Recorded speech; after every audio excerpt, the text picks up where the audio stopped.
सब तेरे लिए। तूने भी उसे छेड़ा था, फिर भी प्यार से वो बोला था, जाता क्यों नहीं तू उसके पास। फिर भी प्यार से वो बोला था,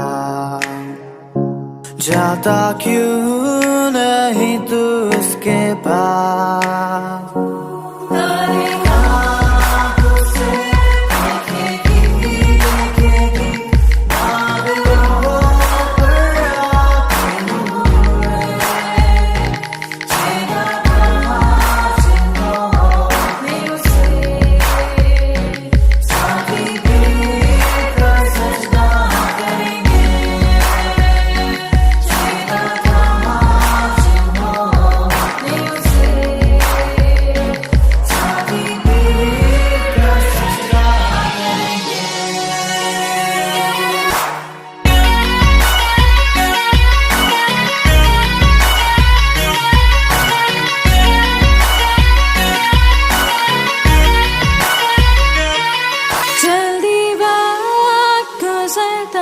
चाहता है रात अंधेरी आती है, तौबा कर दरवाजा होगा बंद, कुछ ना होगा वे पछताने से।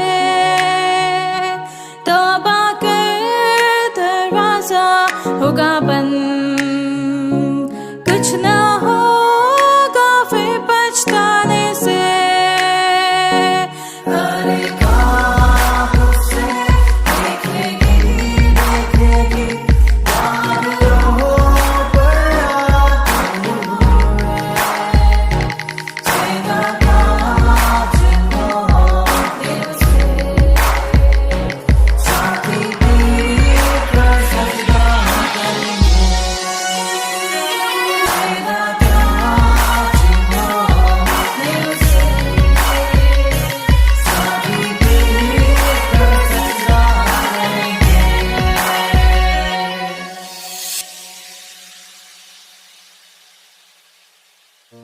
हम प्रभु परमेश्वर को धन्यवाद देते हैं आज की सुंदर सुबह के लिए कि परमेश्वर ने एक बार फिर से मुझे और आपको ये मौका दिया है कि हम आज की सुबह हम देख पाएँ। परमेश्वर का धन्यवाद करते हैं कि वो हर कदम पर हमारी रक्षा करता है, मदद करता है, और वो परमात्मा, वो ईश्वर हर पल हर क्षण हमारे साथ रहकर हमें नई ज़िंदगी देता है, नई सामर्थ, नई शक्ति देता है, ताकि हम उसकी महिमा करें और उसके नाम को धन्य कह सकें। मैं आप सभी का स्वागत और वेलकम करता हूं living Christian movement fellowship ministry में जयपुर राजस्थान से। परमेश्वर आपको और आपके पूरे परिवार को बहुत बड़ी आशीष दे और परमेश्वर का दया का हाथ आपके ऊपर बना रहे और आप जीवन में उन्नति करते चल जाएं और बहुतों के लिए आशीष का, आनंद का कारण बनते चले जाएं। हमने इस बात को देखा था कि क्या झूठ बोलना चाहिए। पिछले 2 दिन से हम इस बात को देख रहे थे कि क्या झूठ बोलना चाहिए। परमेश्वर झूठ से घृणा करता है, परमेश्वर झूठ से घृणा करता है, और इसलिए परमेश्वर का वचन कहता है सब लोग झूठ का सहारा लेते हैं। सब लोग झूठ का सहारा लेते हैं, आगे बढ़ना चाहते हैं, संसार में झूठ का सहारा लेकर आगे बढ़ने की कोशिश करते हैं, परंतु नहीं बढ़ पाते। झूठ हमें बहुत बार गिरा देता है, झूठ बहुत बार हमें अलग कर देता है। परमेश्वर झूठ से घृणा करता है, परमेश्वर झूठ से घृणा करता है। वचन में बहुत बार आया है, लेकिन आज हम फिर से इफिसियों के 30 अध्याय को आगे बढ़ेंगे ताकि इस वचन के द्वारा हम और अधिक परमेश्वर की महिमा करें। मैं आपके सामने पढ़ना चाहूँगा 8-9 पद को, 8 पद और 9 पद। इफिसियों के पत्री उसका 3 अध्याय उसके 8 और 9 पद में लिखा है, मुझ पर जो सब पवित्र लोगों में से छोटे से भी छोटा हूँ, यह अनुग्रह हुआ कि मैं अन्य जातियों को मसीह के अगम्य धन का सुसमाचार सुनाऊं। 9 पद, और सब पर यह बात प्रकाशित करूं कि उस भेद का प्रबंध क्या है जो सबके सृजनहार परमेश्वर ने आदि से गुप्त था। आदि से गुप्त था। प्रार्थना करेंगे। जीवते और सच्चे विश्वास के योग्य परमेश्वर, हम बड़े आदर के साथ, दीनता के साथ, नम्रता के साथ आप जैसे महान परमेश्वर के चरणों में झुके हैं।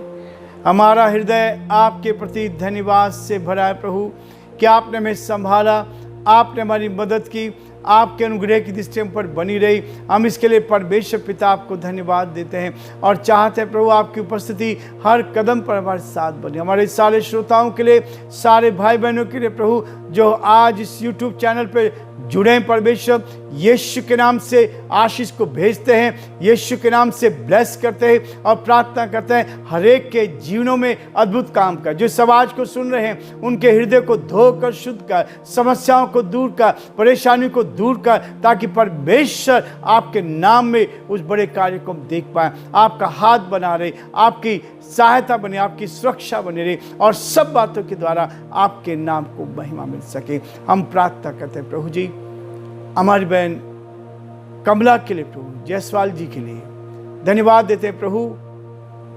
बेटी फाउंडेशन का जो कार्य प्रभु ने शुरू किया है, हम प्रार्थना करते हैं आप उनकी मदद कर, अंधकार की ताकत दूर कर, विरोधी ताकतें परास्त की जाए, आपके नाम को महिमा मिले। हम पिता परमेश्वर आपकी ओर देखते हैं, आपसे प्रार्थना करते हैं आप उनकी अगुवाई करें। और जब 27 को उन्होंने ब्लड डोनेशन का प्रभु जी कार्यक्रम रखा है, उसमें अपनी महिमा को प्रकट हो, बहुत से भाई बहन आकर प्यारे परमेश्वर इस ब्लड डोनेशन को दे सके और आपके नाम को महिमा मिली। पूरी टीम को आपके हाथ में सौंपते हैं, आप उन पर दया करें, अनुग्रह करें, आपका हाथ उन पर बना रहे और सफलता की ओर आगे बढ़ते चले जाए। क्योंकि परमेश्वर जिन्होंने आपकी ओर दृष्टि की उन्होंने ज्योति को पाया और उनका मुंह कभी काला ना होने पाया। इस दीन जन ने पुकारा और यहोवा ने सुन लिया। आज तक आपने हमारी दुआओं को सुना है, इसके लिए धन्यवाद, आपकी स्तुति करते हैं और प्रार्थना करते हैं प्रभु जी अपनी महिमा को प्रकट होने दें। हमारे देश के लिए, देश के प्रधानमंत्री के लिए, राष्ट्रपति के लिए,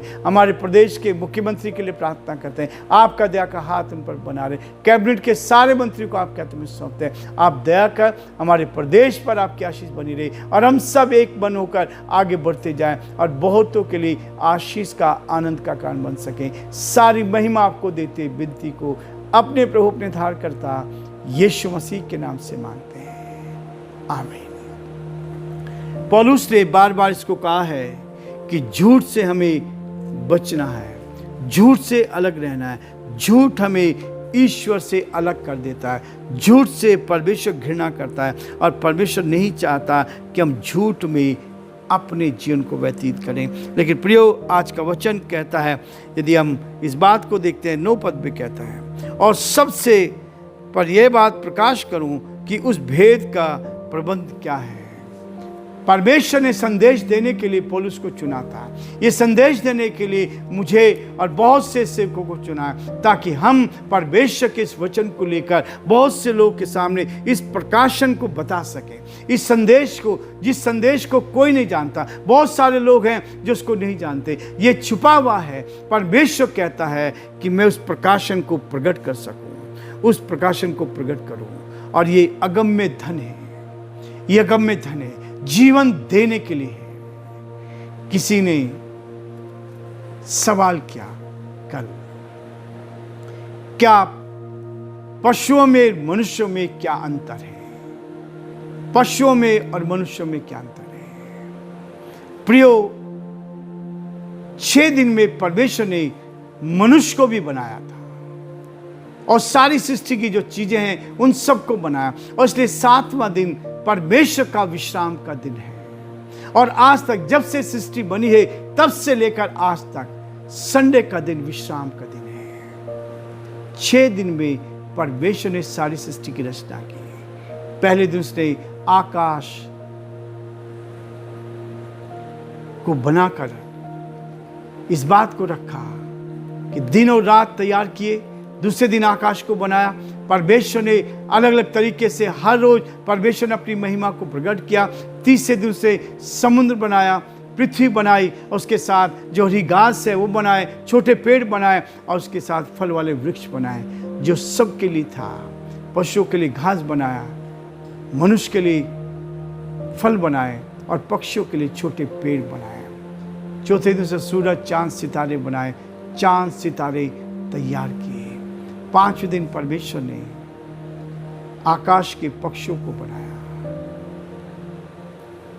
आकाश के पक्षियों को बनाया, और समुद्र की मछलियों को बनाया। ये सब कुछ परमेश्वर ने तैयार किया।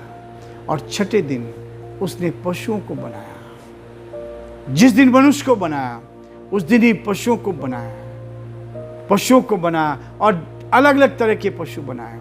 इस तरह से जब 6 दिन हो गए, परमेश्वर ने, काफी सांझ हुई, भोर हुई, इस प्रकार छठा दिन बीत गया।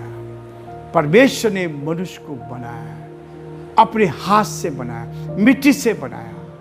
और इसलिए परमेश्वर का वचन इस बात को कहता है, पशुओं में मनुष्य में केवल एक अंतर है, उनके शरीर है, उनके प्राण उनके पास है। मनुष्य के पास भी शरीर है, मनुष्य के पास भी प्राण है, लेकिन ईश्वर ने एक चीज जो दी है मनुष्य को, अपनी आत्मा मनुष्य को दी है।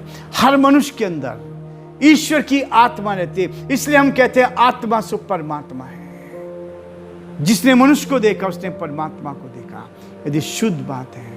इसलिए प्रियो, परमेश्वर का वचन यहाँ कहता है कि इस बात को लेकर हम देखते हैं कि इस प्रकाशन को, जो संदेश है, उसको मैं दूसरों को प्रकाशित कर सकूं और उसके भेद को प्रबंध क्या है उसको बता सकूं। ये पौलुस इस बात को कहता है, जो सबसे सृजनहार परमेश्वर ने आदि में गुप्त था, आदि में गुप्त रखा गया था, और इसी गुप्त को परमेश्वर का वचन उसको साफ करता, हमारे सामने प्रकट करता है, ताकि हम परमेश्वर की महिमा करें, ताकि अब कलीसिया के द्वारा परमेश्वर का विभिन्न प्रकार का ज्ञान उन प्रधानों, अधिकारियों पर जो स्वर्गीय स्थानों में है प्रकट किया जाएगा, सबके ऊपर प्रकट किया जाएगा। लेकिन प्रियो, परमेश्वर का वचन एक बात को बार बार मेरे आपके सामने रखता है कि परमेश्वर इस बात को पसंद नहीं करता है कि हम कभी भी झूठ का सहारा लेकर जीवन में आगे बढ़े, क्योंकि परमेश्वर झूठ से तो घृणा करता है, झूठ से घृणा करता है। हम इस बात को बराबर देखते जा रहे हैं। नीति वचन उसका 12 अध्याय और उसके 22 पद में यहाँ पर सुलेमान राजा, जो इस इज़राइल देश का तीसरा राजा हुआ था, उसके विषय में कहता है, झूठों से तो यहोवा घृणा आती है, परंतु जो विश्वास से काम करते हैं उनसे वह प्रसन्न होता है। जो विश्वास से काम करते हैं उनसे वो खुश रहता है, प्रसन्न रहता है। मेरे आपके जीवन में प्रियो, परमेश्वर झूठ से घृणा करता है, और मुझे और आपको वो चाहता है कि हम झूठ से अलग रहें, झूठ से बचे रहें, और परमेश्वर के उस गहरे प्रेम को अपने जीवन में लेते चले जाएं। और इसलिए परमेश्वर का वचन क्या है, झूठ प्रार्थना करने में बाधा डालता है। झूठ जो है प्रार्थना करने में बाधा उत्पन्न करता है। जब हम झूठ बोलते हैं तो इसका मतलब ये होता है कि हम झूठ, जब हम बोल रहे हैं तो हम प्रार्थना नहीं कर सकते हैं। जब हम झूठ बोलते हैं तो हम प्रार्थना नहीं कर सकते। इसलिए परमेश्वर का वचन कहता है, यशायाह उसका 59 अध्याय और उसके 2 और 3 पद में कहता है, परमेश्वर का वचन कहता है, परंतु तुम्हारे अधर्म के कामों ने तुमको तुम्हारे परमेश्वर से अलग कर दिया है, और तुम्हारे पापों के कारण उसका मुंह तुमसे छिपा है, वह नहीं सुनता, क्योंकि तुम्हारे हाथ हत्या से और तुम्हारी उंगलियां अधर्म के कामों से अपवित्र हो गई है। तुम्हारे मुंह से तो झूठ और तुम्हारी जीभ से कुटिल बातें निकलती है। परमेश्वर हमारी प्रार्थना को नहीं सुनता है। विश्वासी लोग, प्रभु के लोग झूठ बोलकर सफलता प्राप्त नहीं कर सके, झूठ बोलकर गलत उसकी आशीष को प्राप्त नहीं कर सकते। झूठ मनुष्य के जीवन को बर्बाद करता है, झूठ मनुष्य के जीवन को बर्बाद करता है। इसलिए यूहन्ना ने इस बात को कहा, 8 अध्याय उसके 44 पद में कहता है, शैतान झूठ बोलने वालों का पिता है, शैतान झूठ बोलने वालों का पिता है। शैतान मनुष्यों से झूठ बुलवाता है। शैतान मनुष्य से झूठ बुलवाता है। इसलिए जिसने अपने हृदय को धो लिया, साफ कर लिया, वो झूठ से बचता चला गया। झूठ मनुष्य को तरक्की करने नहीं देता है। झूठ मनुष्य को नीचे की ओर ले जाता है और एक दिन मौत आ जाती है, एक दिन मौत आ जाती है और हम समाप्त हो जाते हैं। इसलिए परमेश्वर का वचन मुझे आपको कह रहा है कि हम परमेश्वर के साथ आगे बढ़कर प्रभु की महिमा करते हैं। प्रियो, इस झूठ से बचना है तो परमेश्वर के चरणों में आकर अपने हृदय को धोकर साफ करें, अपने मन को साफ करें और परमेश्वर आपको ताकत देगा ताकि झूठ के ऊपर आप जीत पाते जाएं और अपने जीवन में तरक्की पाए। न केवल इस संसार में परंतु इस संसार के बाद उस ईश्वर के साथ भी आप अपने जीवन को व्यतीत करेंगे। प्रियो, आज हम ये रुकेंगे, कल फिर आगे बढ़ेंगे ताकि परमेश्वर हम सबको और आशीष दे। परमेश्वर का आप पर और आपके पूरे परिवार पर बना रहे, ये हमारी प्रार्थना है, ये हमारी दुआ है कि आप आगे बढ़ते जाएं और परमेश्वर की महिमा कर सके। प्रभु आप सबको बहुत आशीष दे।